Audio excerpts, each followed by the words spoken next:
Joining us now is Congresswoman Jan Schakowsky, Democrat of Illinois. Congresswoman, thanks for being here. Thank you, Chris. So you voted against this bill today. What was the deciding factor for you?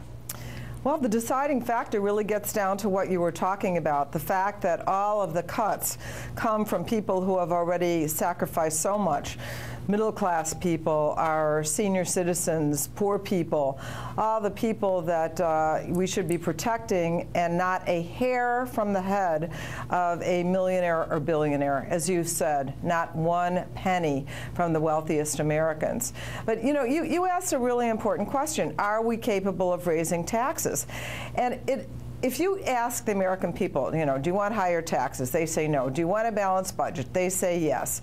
But if you say, would you prefer to raise revenue, to have higher taxes, especially from millionaires and billionaires, from rich people, or to cut Medicare, right, Social Security, forget it. Hands down. People do not want those things cut. And I dare say, if you say, do you want clean air, or do you want clean water, do you want food inspection? They say, of course we do. That's what we expect. We want police. We want teachers. We want all those things. So. And the phone calls that I was getting today, 20 to 1 in my office. I heard others saying 100 to 1 not to support this plan. God bless Evanston, Illinois. I want to ask you about the sort of expiration of the Bush tax cuts in a second. But I want to ask you live on national TV an honest question. If that vote was tied today in the House, and you had not voted yet, and they were holding that vote open, and you were the deciding vote, would you have voted the same way you voted today? You know what? I probably would have changed my vote. I'll be honest with you. Although I have very clearly said that I would have liked to have seen the president invoke the 14th Amendment. But you know what?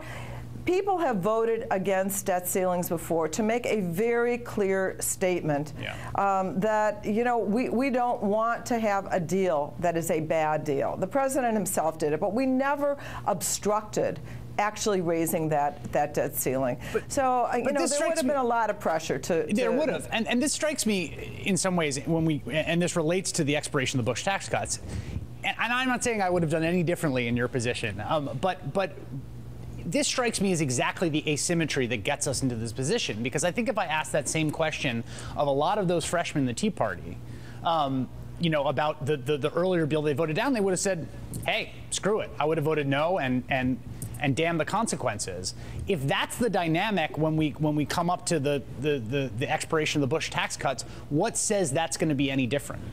No, I absolutely think that at that point, we can mobilize people, and that's what we're going to be doing this summer, and that's what we're going to have to be doing going forward, saying, if we're going to create jobs, if we're going to grow the economy, if we're going to address the real crises of a disappearing middle class and a disappearing American dream, then we cannot let the wealthy get away with absolutely no skin in the game whatsoever, including the corporations who are getting tax refunds instead of paying any taxes at all. I really think that we are going to be able to build the momentum that is necessary to say, no, you are not going to continue to take it out of the middle class. And we're going to have the president with us making those speeches on the stump as he begins in earnest his campaign for the election. I believe him when he says that we are not going, that we will let those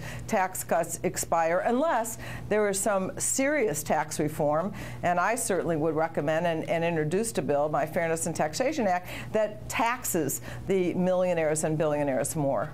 Congresswoman Jan Schakowsky of the wonderful state of Illinois, I really appreciate your time tonight. Thanks a lot. Thanks, Chris.